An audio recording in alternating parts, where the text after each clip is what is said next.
0, 1. Let's get started.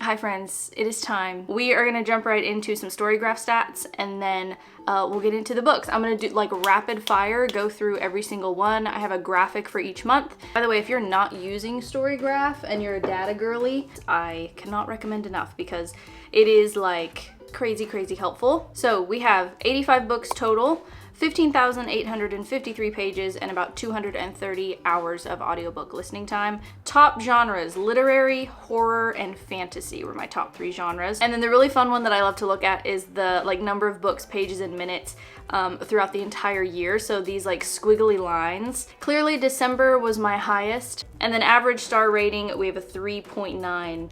Which is actually pretty solid. That's pretty good. I feel like, I mean, that's basically like 4 stars. All right, so we are gonna start with January. So the gold star read for January was The Membranes. This is a Taiwanese novel that I read for Taiwan for my Reading Around the World challenge. It has such an insane twist, and it's a pretty short novel. It's a work of science fiction. The premise is like we've sort of migrated into these domes underwater because of climate change, but it's really not as like ecological as what I thought it was gonna be. It's more emotional because it's focusing on a mother-daughter relationship. It ends up being about like intellectual property in a way that you will not, like nobody, I don't understand how anybody would ever guess this twist. It's insane. Highly recommend. Then I finished up the Girl from the Other Side manga. I have the whole set. You basically watch this little girl grow up throughout the 11 volumes. She was abandoned. There's like a curse. Everybody's left to go to like the castle, like in the kingdom where the story is set for safety. And then Teacher, who is this strange bird-like, almost like demon-looking kind of creature, stumbles upon her and they strike up a friendship, kind of like a teacher-student or like father-daughter kind of relationship. It's so sweet. It's like a dark fairy tale and the vibes are just immaculate and it's such a sweet story. Then we have Death Valley by Melissa Broder. This was not my favorite Broder. It feels a little bit like autofic and she ends up kind of getting lost in the desert, and then there's some sort of magical realism elements to it that also aren't my favorite. So it wasn't my favorite Broder. I love the Pisces. That's my favorite of hers. Then The Hour of the Star by Clarice Lispector. I don't even know how to begin to explain her type of writing. It's very, I don't want to say stream of consciousness because I really don't like that and I feel like that's going to put some people off, but it is kind of like that. I mean, it's literally like so small. You could probably read it in one sitting. In fact, I think I maybe read it in one day. She's a Brazilian author, so I read this for Brazil for my Reading Around the World challenge. Then Ice Palace. This one is much easier to put your finger on because it is about, and this is for Norway, I think, for my Reading Around the World challenge. This is about a relationship that almost had time to bloom between 2 young girls. One of the girls goes missing into a frozen waterfall on the Norwegian fjords. Like, this is a winter book. I cannot describe how beautiful some of the lines are in here. But it also ends up being about friendships and feeling like an outsider or like the other. So yeah, if you're looking for a very tender novel about female friendship, I don't understand how certain male authors can write about what it is to be a woman and write about girlhood in a way that's not objectifying or gross. And then finally for January, we had Neuromancer, which, can I describe what was happening in this very intense science fiction classic that has inspired so much of the genre? No, I could not. It's a little much, it's a little intense, but it is a book that inspired a lot. It's one to read if you want a very good overview of grandfather type book of the science fiction genre. Gonna say that you're a science fiction fan, like you kind of have to read Neuromancer. So then we had February. February was an interesting month. I ended up putting Rouge as my gold star read for this month, but it was kind of a weak reading month. You really have to go into it knowing like who Mona Awad is as an author. I feel like it's maybe better to start with Bunny so you kind of know what you're getting into. It's a lot of vibes. The themes kind of hit you over the head a little bit. It's very much about beauty and aesthetics and the pressure we put on women women to look a certain way. It feels like looking into a trick mirror. There is something so slightly off and wonky about the writing and the reality as the main character experiences it. What Moves the Dead by T. Kingfisher. I'm not fully understanding what the hype is, to be completely honest, about this author. I know people love this author's work. What Moves the Dead was a Fall of the House of Usher sort of retelling. It was very predictable. As soon as it started talking about the mycelium and the mushrooms, because I've read other science fiction kind of body horror speculative fiction books that play around with mushrooms, I knew exactly where it was going. Big Swiss by Jen Beagin was another one that was a little bit disappointing.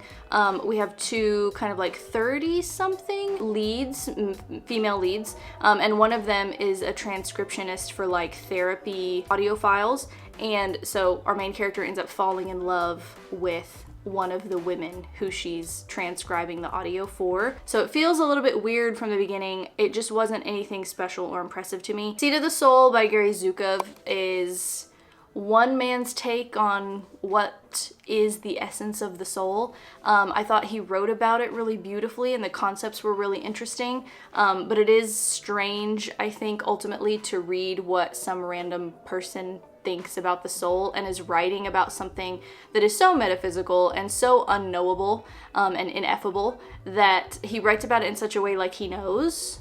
And that's very strange to me. I don't know, interesting if you're into like metaphysical type of stuff, but not quite my cup of tea. Then Soul Talk Song Language is a poetry book by Joy Harjo. You will see many of these come up throughout my reading this year because I am getting through all of her stuff. I am nearly, she's over here kind of out of frame, I am nearly done with every single thing that she's ever written.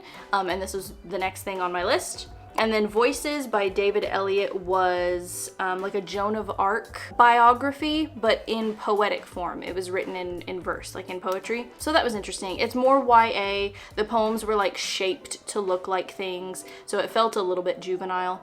But I'd never read about Joan of Arc, so this was kind of a fun way to dip my toe into learning a little bit about her. Then March. March was a lot better. March was so much fun.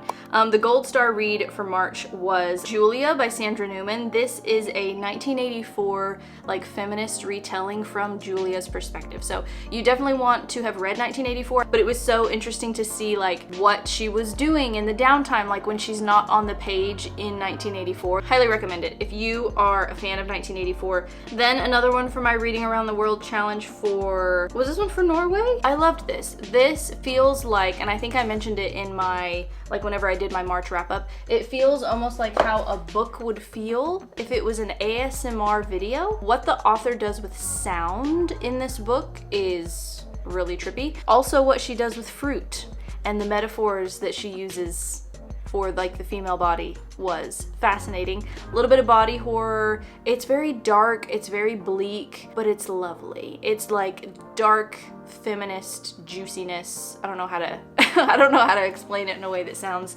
interesting, but I do recommend reading it. Then Thrust by Lydia Yuknovich.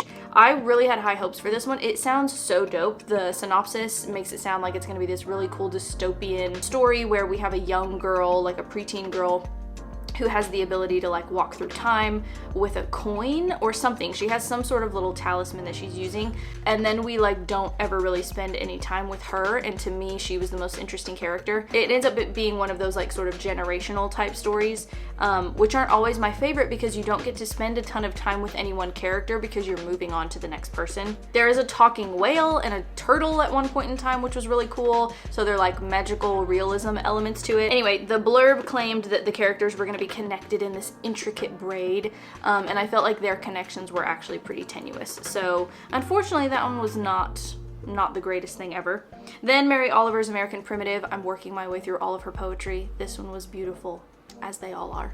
Earthlings by Sayaka Murata. I read this one for South Korea or Japan. Earthlings is very bizarre. Sayaka Murata is an interesting woman. She believes she's been visited by aliens. She goes to them and is with them in her dreams at night, like almost every night. Like she just had a very vivid imagination as a child, and so Earthlings is very much about that. So it gets pretty insane. And then Minor Detail. This was for Palestine for my Reading Around the World challenge. It's about, we have a soldier, we have a group of soldiers actually. One of the soldiers finds a young woman who's like a Bedouin woman who's basically been lost in the desert, and they find her and they take her in. So definitely read the trigger warnings on this one. Moving along into April. April was an interesting month. Super Doom, I'll get that one over pretty quickly because I did not like it. Super Doom is another Broder work. This is her poetry, her work of her collection of poetry. Even she says in the beginning, in the introduction, like, don't know where these poems came from, don't really know what any of them mean, take of them what you will, here they are. If you're super into poetry, like modern poetry, then you might like them. They were not my cup of tea. I much prefer her fiction. Then we had Drive Your Plow Over the Bones of the Dead, which I read for Poland for my Reading Around the World challenge. This is another one that has a twist that I was not anticipating. If you read a lot of like mystery thriller type books and you're more adept at kind of guessing the twists in books, you may guess the twist. I did not. I was definitely floored. I had the rug pulled out from underneath me. It was excellent. I recommend listening to the audiobook because the female main character is an older woman, and I loved the voice of the audiobook narrator. This one's about a woman in Poland, like the wintertime, and like all of her neighbors have completely left. They like abandoned their houses during the winter to go vacation in warmer weather, and so she's kind of like on patrol of the neighborhood. And of course there's a murder like right off the bat, so she kind of takes it upon herself because the police aren't really doing much to try to solve what's going on. Then we have Confessions of a Lioness by Mia Kyoto. I don't totally know how to say his last name. This one was for Portugal for my Reading Around the World challenge. This one takes place in an African village, and we have a young woman who's paralyzed from the waist down, and so she has a sister who's actually just been attacked by a lion, but this has been like a string of recent attacks, and her sister is like not the first victim. So the village brings in a character whose literal name is Archangel Bullseye, and he brings in his gun to hunt down and kill these lions. And then there are some, I would say there's like a tiny sprinkling maybe of magical realism in this one. It was interesting. It ends up being more about the main character, the main female character, and then Archangel Bullseye's like his backstory, and then there's also like kind of a love story kind of braided in there. There's a kind of a twist at the end. It's one of those books that like sort of the final line or the final paragraph has a little bit of a twist. So I liked this one. It wasn't my favorite that I've read for this challenge, but it was a solid book. Then Pocahontas by Paula Gunn Allen. If you only know Pocahontas by like her Disney persona, it's wrong. That's wrong. That is not accurate at all. This book was so instrumental in me understanding how we in the West, how we twist stories to kind of fit a narrative that we like. There was possibly not even a love story or romance between her and John Smith at all. The author goes into the Powhatan tribe, Pocahontas's, which wasn't even her real name, that was like a nickname, and we just know her by that nickname. He misinterpreted their rituals and their ceremonies and basically came up with his own very like European perception of what was happening. So very different interpretation than anything that we know of in pop culture. And then the Atlas Paradox by Olivia Blake. I'm so freaking pumped for the next one. But yes, I love these. If you like dark academia, then you will probably like these books. She reaches a little bit sometimes with her writing, like it definitely feels like she's kind of like using a thesaurus to like reach for the like fanciest sounding version of a word sometimes, but I can get past that because I love her characters. She has 6 main characters, and we not only get the drama between them and that interplay, but then also the overarching narrative about what's happening with this school and the archives, and it's just really fascinating if you like dark academia, and it's one of my favorite genres, so I do recommend the Atlas trilogy. Okay, then I read quite a bit in May. We had 2 Dave Ramsey books. I do recommend him if you know nothing about finances. His whole thing is that it's like biblical financial principles. Anybody can use them, but that's kind of his whole shtick if you somehow have not heard of who he is. The gold star for the month was The Road by Cormac McCarthy, which won a Pulitzer. It's so bleak, it's very dark. It's a dystopian book. It's about survival. There's cannibalism. It's dark. Then we have, is this my first DNF of the whole year? The one down there at the bottom that's kind of like grayed out, A Half-Built Garden by Ruthanna Emrys. That was my first DNF of 2024, I believe. So I made it quite a ways into 2024 without putting anything down. It's excellent. Like, it really was. It's the world building was insane. But it was almost to the point where there was so much detail about all the different aliens, because it takes place in outer space. It's like a space opera. There was so much detail that I felt like we were losing the plot a little bit, and it just slowed everything down. For me, it ended up being kind of a slog and really distracting because of that reason, so I did put it down, even though it's technically very well written. Girls Against God, also by Jenny Haval, who wrote Paradise Rot. It's that same kind of vibe. This one is technically a novel, but it shouldn't have been. It's kind of like one of those novels it's like the author's writing on all these different topics. There's like a thin plot that's veiling those things, but it should have just been like a book of essays. I don't know if that makes any sense, but I don't know that you could quite call it a novel. Then Eunuchs and Nymphomaniacs is the third and final installment in the like Diary of an Oxygen Thief series. I recently got rid of them. This trilogy, I would only recommend if you're into like super dark romance. I wouldn't even really call it romance. If you're into really dark stories about main characters it's a male main character and he does not treat women very well at all. It's very objectifying. So if you like reading about like just deplorable male main characters, then you will like this. It was very repetitive. And so by the third one, I was ready to be done with it. Then We Play Ourselves by Jen Silverman. Did not love this one. It's about like a washed up playwright who literally moves her whole life from like New York to California, and she's like crashing at a friend's house in order to escape this like thing that happened that she's very embarrassed about.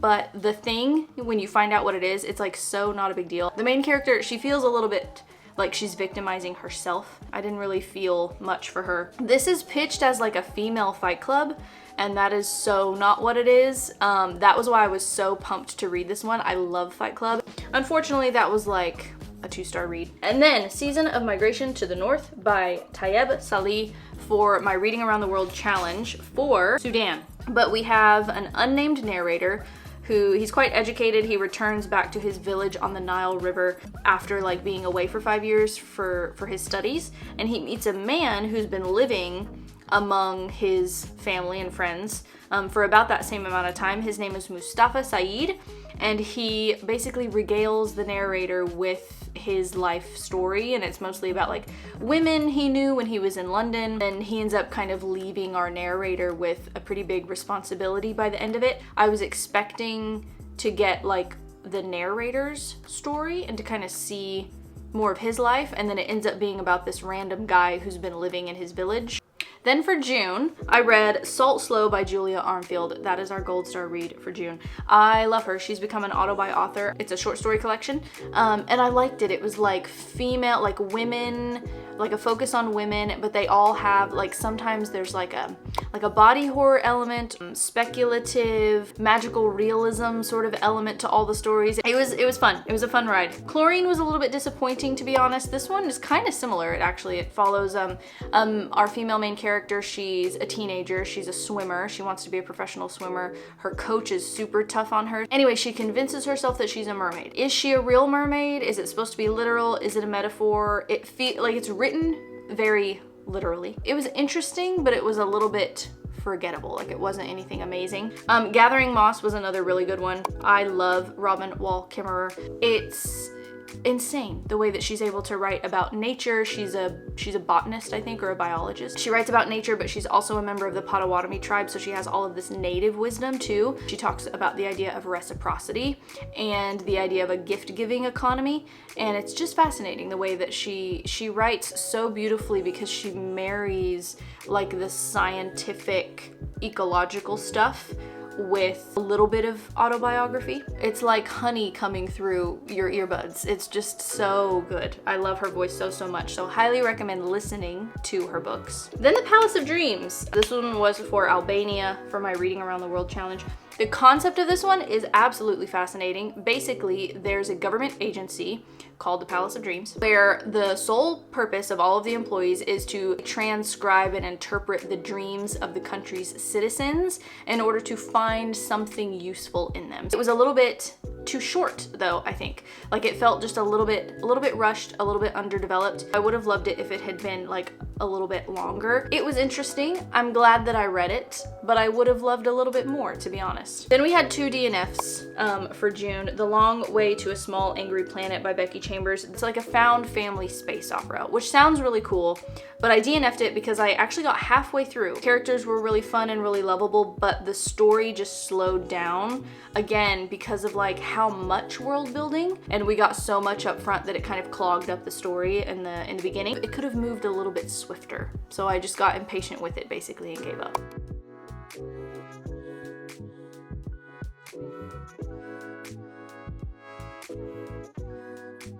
Then July, the gold star read for July was Venomous Lumpsucker by Ned Bowman. This is fascinating. It's a little bit philosophize-y. It's set in the near future. It's a satire, so beware of that.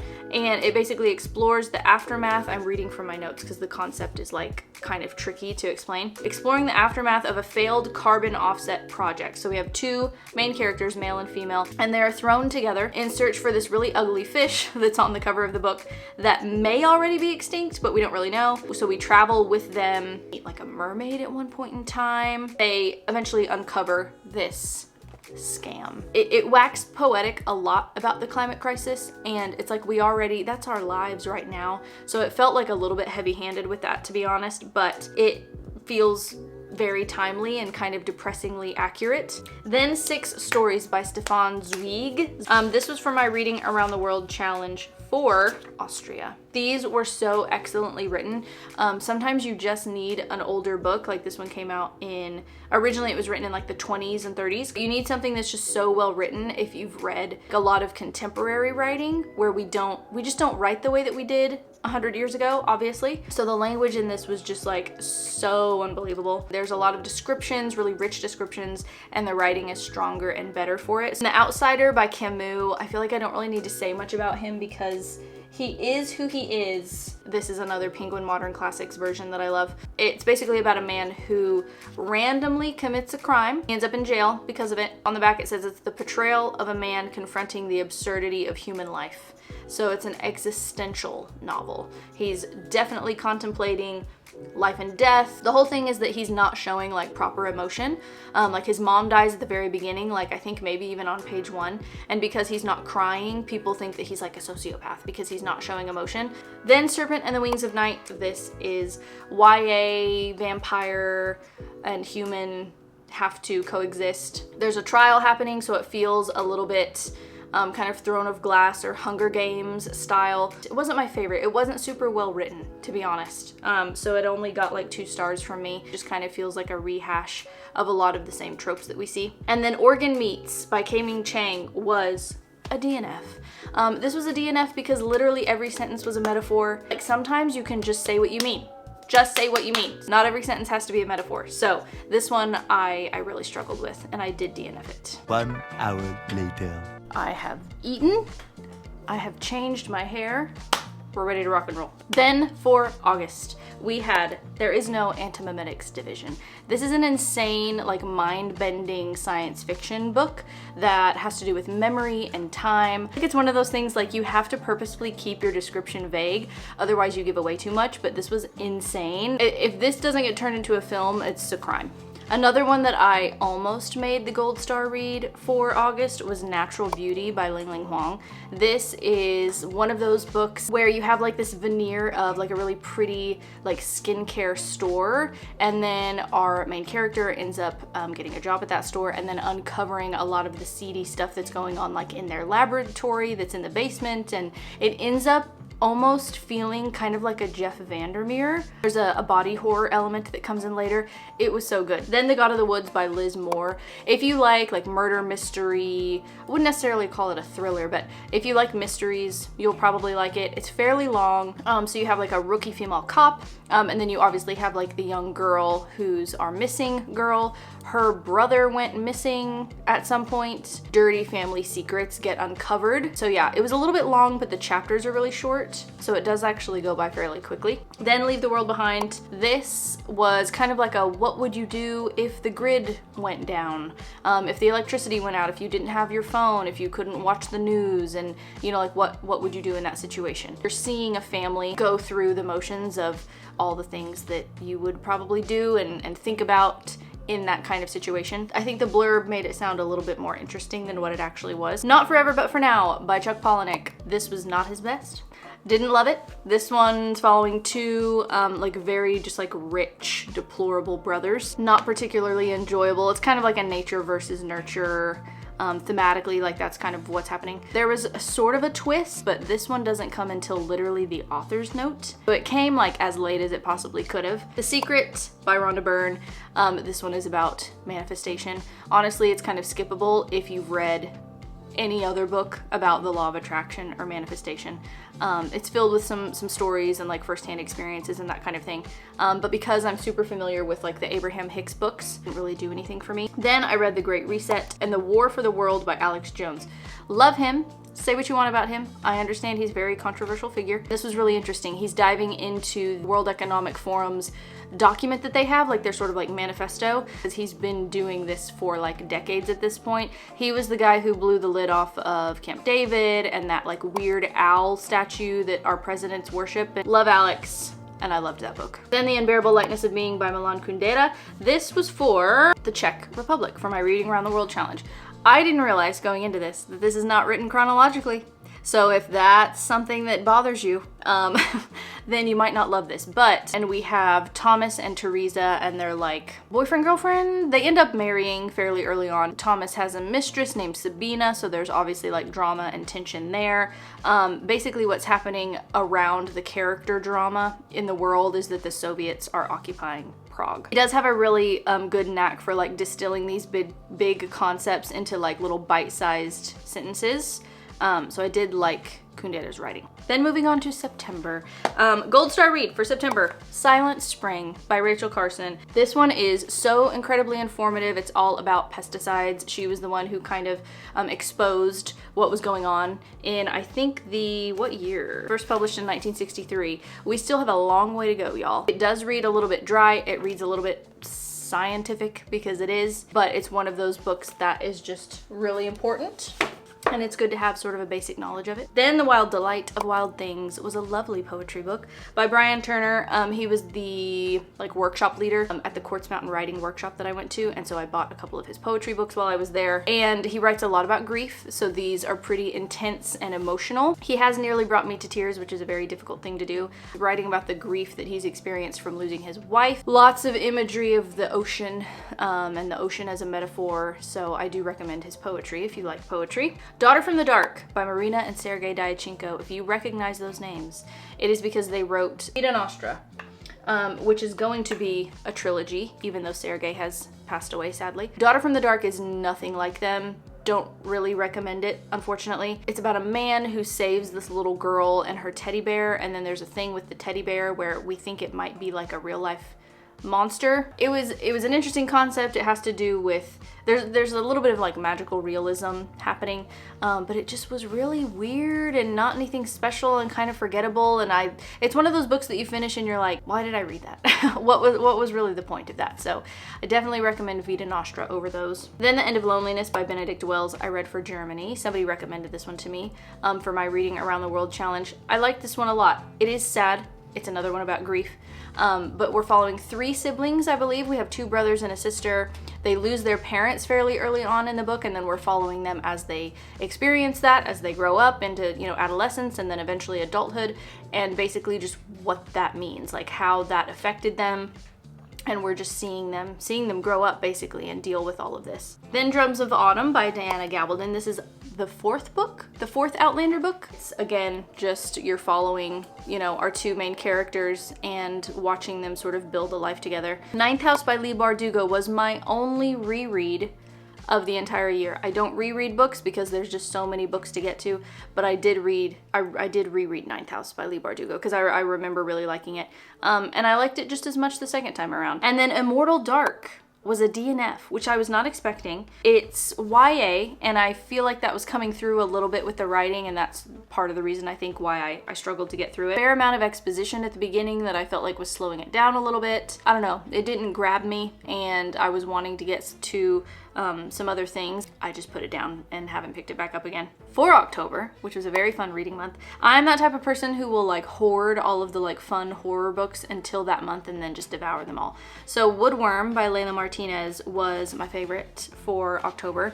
It's like a haunted house book, but it's not going to be like a haunted house book like you've ever read before. And it has a lot to do with female rage for sure. That's kind of one of the themes that comes through. This was for Spain for my Reading Around the World challenge. It feels a little bit like We've Always Lived in the Castle. We end up finding some stuff out about the grandfather and the kind of person that he was. Slewfoot by Brom. This is so much fun. It takes place in 1666 and it's following a young girl's descent into the occult, basically. It feels like the Witch movie. If you've ever seen that, it's that same kind of vibe. I liked it a lot. An Academy for Liars by Alexis Henderson was almost a DNF. I really didn't like this one. I'm a huge fan of dark academia. It's one of my favorite subgenres, like ever. And this was just, the concept was cool, but the execution was a little off. There just wasn't really anything super gripping about it, so I didn't love that one. This Thing Between Us, though, by Gus Moreno, that one was really cool. It's like 2001: A Space Odyssey inspired, I think, because he literally brings up that book quite a lot, actually. And it's basically about a haunted speaker, like a haunted Alexa. That's how it starts. And then it gets pretty trippy. It does mess with time a little bit. There's this like obelisk thing that appears and disappears. It's good. It's a good one if you like horror. So Thirsty by Rachel Harrison, don't recommend. It's about some girls who get turned into vampires, and it was just the most forgettable thing I've probably ever read. It was not anything new, nothing fresh, nothing exciting. I would skip So Thirsty. Graveyard Shift by M.L. Rio.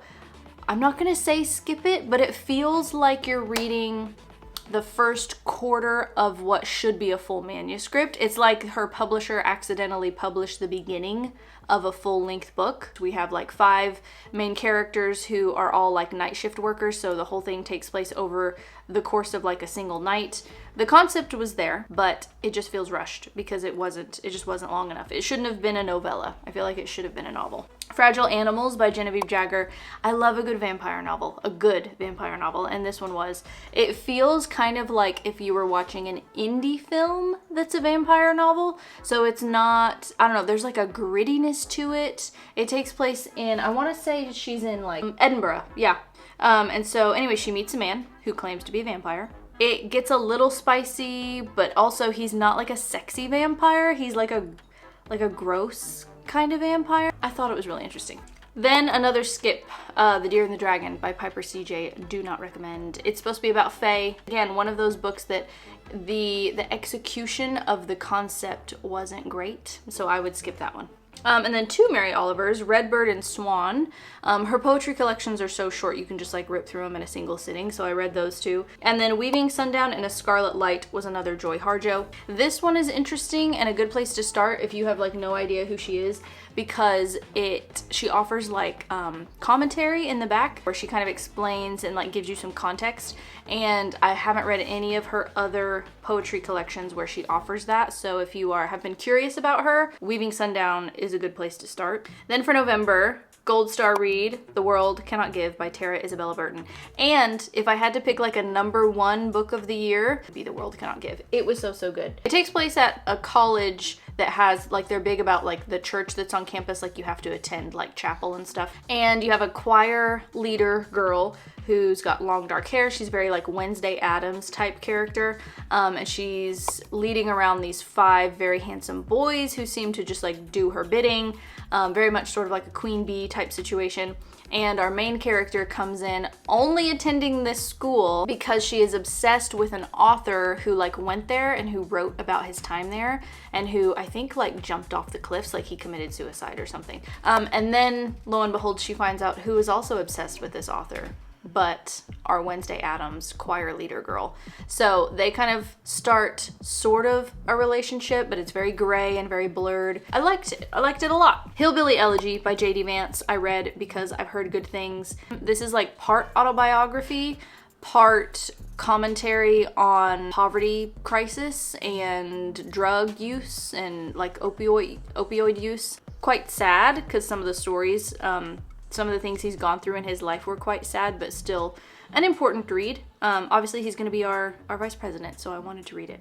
Ngugi's Devil on the Cross. This I read for Kenya for my Reading Around the World challenge. This one was one of those that it went over my head a little bit. I don't think I had enough context about Kenyan politics, essentially writing back to the empire. He's commentating on capitalism and these new kind of Western ideas that have sort of infiltrated Kenya. Throne of Glass was almost a DNF by Sarah J. Maas. I just missed the boat on her. I didn't read her when I was younger, and so I'm just not the target audience anymore, I don't think, at 31. I'm not a young adult, I'm not a new adult.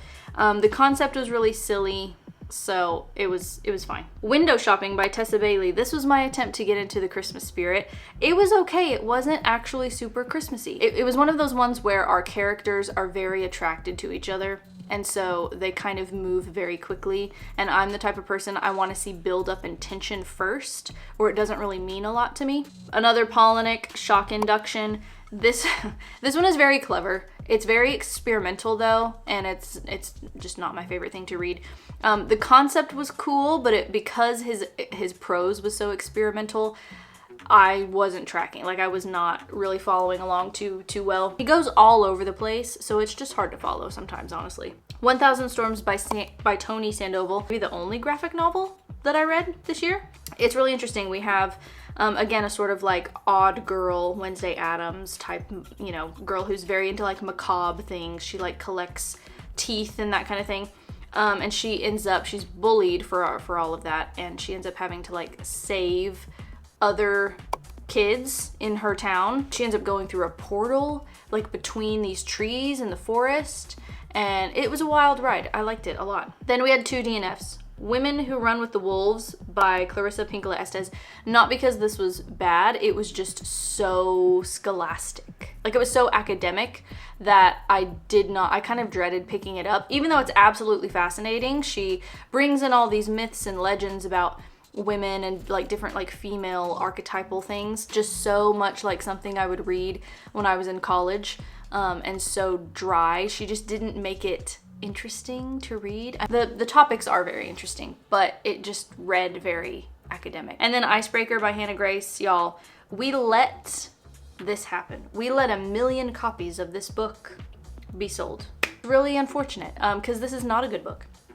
I'm all for smut, because that's what this book is, but the writing has to be good. You know what I mean? Like, the writing has to be at least somewhat decent.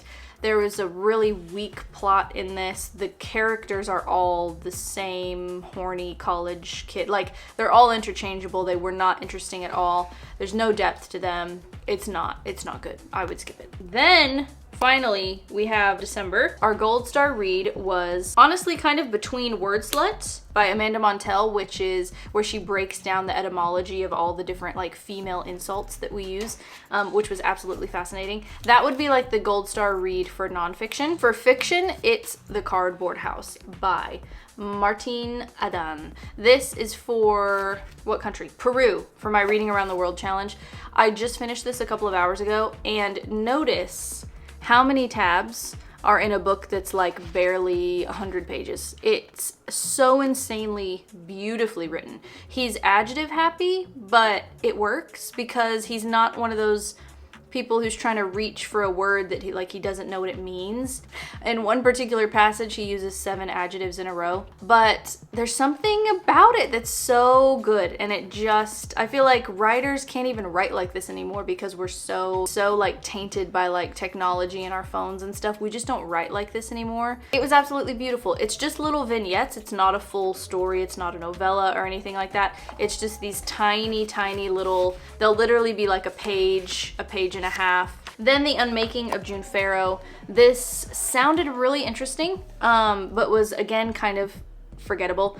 It's about a woman who, like, her whole female line, generationally, they can travel through time. So she realizes that she has like a whole other life happening in another timeline, like in the 50s, but it was just a little bit, it wasn't anything like new or, you know, too interesting. Bad Astronauts by Grady Hendrix. This was a fun one. Redneck Astronauts. Redneck NASA. That summarizes this entire book. It's basically like a hillbilly trying to build a rocket in his backyard to go up and save a friend who got stuck in space. It was fun. Aurora, What Happened to the Heart? It's like a photocopy of her journal. So it's got like all of her song lyrics for that album. It's her newest album. It's brilliant. She's amazing. I don't understand how she comes up with the melodies and the visuals and the lyrics that she does. It's so insane. I'm so grateful to be like walking the earth at the same time as her and to be able to experience her music. It's amazing. A Study in Drowning by Ava Reid. I feel like this is one I've seen a lot on BookTube and like Bookstagram. This is also kind of a dark academia one. This one didn't like super impress me. I'm kind of blanking on the plot, to be honest, so it wasn't honestly very memorable. Enemies to lovers or like rivals to lovers. So it was cute, it was fun. I listened to the audiobook, but I wasn't like super invested in the characters. Ascension by Nicholas Binge. This one is about a mountain that magically appears in the middle of the ocean. So of course we have to send people up to discover what the heck is going on. It feels like part Lovecraft, part Annihilation by Jeff Vandermeer, part Interstellar. It's basically sci-fi horror, so if you like the Alien movies, then you'll probably like this one. Love Light Farms. This was the one I was saying earlier that like if you're looking for an actual Christmassy Christmas romance, I know it's obviously a little late now, but maybe for next year, save this one. It was so cute. It takes place on a Christmas tree farm, and a girl basically she has an influencer coming to like check things out and try to kind of stir up some revenue because the farm is basically like bleeding money, but she lied on the application. So she has to fake date her best friend. It's a fake dating romance, but it's cute. Human Acts by Han Kang. I literally had to put this down. This one's for South Korea for my Reading Around the World challenge. It's pretty dark. It's following a massacre that happened in South Korea in the 80s, I believe. And so because it's like about real people, the way that she writes about death, it's so intense and she really doesn't hold anything back. I did have to pause because it was December and I was like, that's the only reason why I read Love Light Farms, is because I was trying to like put myself back in a happy mood after starting Human Acts because it's so intense. Trigger warning, it's a sad one. It's very intense, so don't go in thinking that it's gonna be a fun time. Then The Serviceberry by Robin Wall Kimmerer. Serviceberry was literally a 2-hour audiobook. That's it.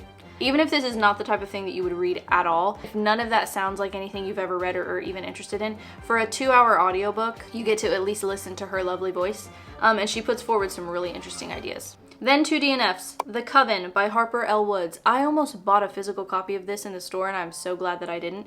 It's a dark romance, and literally within the first couple of chapters, it was fairly early on, I DNF'd it.